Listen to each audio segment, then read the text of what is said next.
Hi అండి, welcome back to our channel ST Telugu vlogs and cooking videos. ఈరోజు మనము వంకాయ బజ్జీ ప్రిపేర్ చేసుకుందాము. సింపుల్ ప్రాసెస్లో ప్రిపేర్ చేసుకోవచ్చు అండి. టేస్ట్ చాలా బాగుంటుంది.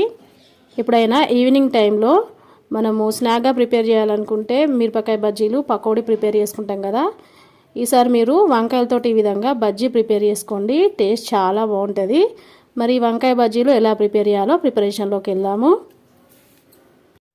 ముందుగా మనము వంకాయ బజ్జీ ప్రిపేర్ చేసుకోవడానికి మసాలా పేస్ట్ ప్రిపేర్ చేసుకుందాం. దానికోసమని ఒక రోల్ తీసేసుకోవాలి. అందులోకి 1 టేబుల్ స్పూను జీలకర్ర వేసేసుకొని ముందు ఈ జీలకర్రని మెత్తగా పొడిలా అయ్యేటట్టు దంచేసుకోవాలి. ఇప్పుడు ఇందులోకి పొట్టు తీసి పెట్టుకున్న వెల్లుల్లిపాయలు 8 నుంచి 10 వరకు వేసుకోవాలి. అలాగే 1 ఇంచు అల్లం ముక్కని పొట్టు తీసి వేసుకోవాలి.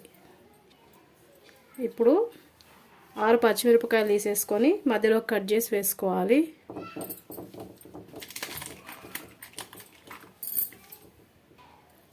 అలాగే టేస్ట్కి సరిపడినంత సాల్ట్, 1 రెమ్మ కరివేపాకు వేసుకోవాలి. ఒక చిన్న ఉసిరికాయ సైజు అంతా చింతపండు, నానబెట్టేసుకున్న చింతపండు వేసుకొని 1 గుప్పెడు కొత్తిమీర వేసేసుకొని ఇప్పుడు ఈ పేస్ట్ని మెత్తబడేంత వరకు దంచేసుకోవాలి. మీరు కావాలనుకుంటే దీన్ని మిక్సీ జార్లో వేసేసుకొని కూడా మెత్తటి పేస్ట్ లాగా గ్రైండ్ చేసేసుకోవచ్చు. ఇలా పచ్చిమిర్చి పేస్ట్ మెత్తగా దంచేసుకున్న తర్వాత ఇప్పుడు ఈ పేస్ట్ని పక్కన పెట్టేసుకోవాలి. ఇప్పుడు మనము వంకాయలు తీసేసుకోవాలి. ఇప్పుడు ఈ వంకాయల్ని మనము రౌండ్ షేప్లో కట్ చేసుకోవాలి.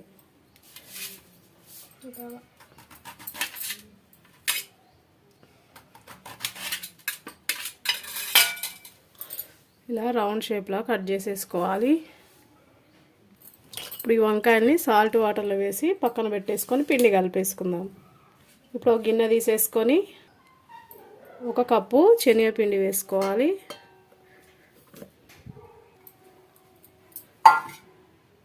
2 టేబుల్ స్పూన్ల బియ్యం పిండి, టేస్ట్కు సరిపడినంత సాల్ట్ వేసుకోవాలి.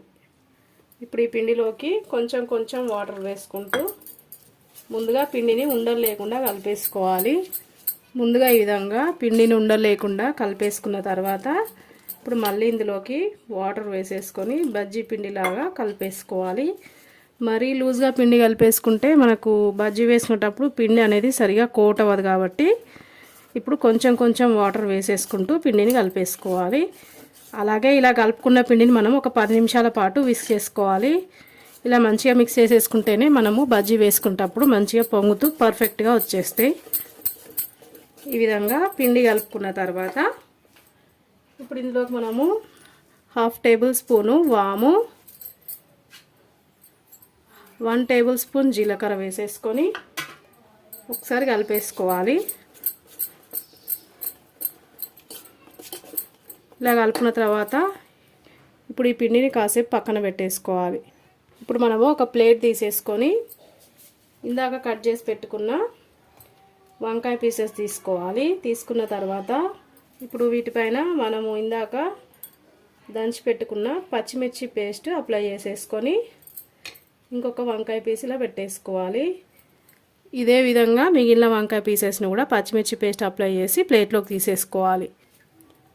ఇలాగా అన్నీ సెట్ చేసి ఒక ప్లేట్లోకి పెట్టేసుకోవాలి. ఇప్పుడు మనము కలుపుకున్న పిండిని తీసేసుకొని ఒకసారి మంచిగా మిక్స్ చేసేసుకున్నాక ఇప్పుడు ఇందులోకి కొంచెం పసుపు, 1/2 టేబుల్ స్పూను సోడా వేసుకున్న తర్వాత ఒకసారి కలిపేసుకోవాలి. ఈ 1 టేబుల్ స్పూను కారం వేసేసుకొని కలిపేసుకోవాలి. ఇప్పుడు మనకు బజ్జీ వేసుకోవడానికి పిండి అయితే రెడీ అయిపోయింది. ఇప్పుడు బజ్జీలు వేసుకుందాం. ఇక్కడ ఆయిల్ అయితే వేడి అయిపోయిందండి. ఇప్పుడు ఇందులోకి మనం ఇందాక స్టఫ్ చేసి పెట్టుకున్న వంకాయ ముక్కల్ని నేను ఇక్కడ వీడియోలో చూపిస్తున్నట్టుగా పిండిలోకి డిప్ చేసేసుకొని ఇలా తీసి ఆయిల్లోకి వేసేసుకోవాలి. ఇదే విధంగా ఇంకొకటి కూడా చూడండి, ఇలా పిండిలోకి ముంచేసుకొని ఇలా తీసేసి ఇలా ఆయిల్లోకి డ్రాప్ చేసుకోవాలి. ఇదే విధంగా మిగిలినవి కూడా ఆయిల్లోకి వేసేసుకుందాం. ఇలా బజ్జీలు వేసుకున్న తర్వాత స్టవ్ మీడియం ఫ్లేమ్లో పెట్టేసుకొని ఒకవైపు మంచిగా ఫ్రై అయ్యేంత వరకు కదపకుండా ఫ్రై చేసుకోవాలి. ఒకవైపు ఫ్రై అయిపోయిన తర్వాత ఇప్పుడు మనము ఇంకొక వైపుకు తిప్పేసుకోవాలి. ఇలాగా మొత్తం అన్నీ తిప్పేసుకోవాలి. తిప్పుకున్న తర్వాత ఈ సైడ్ కూడా మీడియం ఫ్లేమ్లోనే గోల్డెన్ కలర్ వచ్చేంత వరకు ఫ్రై చేసేసుకోవాలి. ఇలా గోల్డెన్ కలర్లోకి వచ్చేసిన తర్వాత ఆయిల్లో నుంచి తీసి పక్కన పెట్టేసుకోవాలి. ఇదే విధంగా మిగిలిన వంకాయ బజ్జీలు కూడా ప్రిపేర్ చేసేసుకున్న తర్వాత ప్లేట్లోకి తీసేసుకుందాం. వంకాయ బజ్జీలు అయితే రెడీ అయిపోయినాయి. చాలా బాగా వచ్చేసినాయి. చూడండి ఎంత పర్ఫెక్ట్గా వచ్చేసినాయో. లోపల మనం పెట్టిన మసాలా పేస్ట్ తోటి సాఫ్ట్గా సూపర్ టేస్టీగా చాలా బాగుంటాయి వంకాయ బజ్జీలు. ఈ వంకాయ బజ్జీలు మీరు కూడా ఒకసారి ట్రై చేసి చూడండి. ట్రై చేసిన తర్వాత టేస్ట్ ఎలా వచ్చింది నాకు కామెంట్ రూపంలో తెలియజేయండి. వీడియో నచ్చితే లైక్ చేయండి. మీ ఫ్రెండ్స్కి రిలేటివ్స్కి వీడియోని షేర్ చేయండి.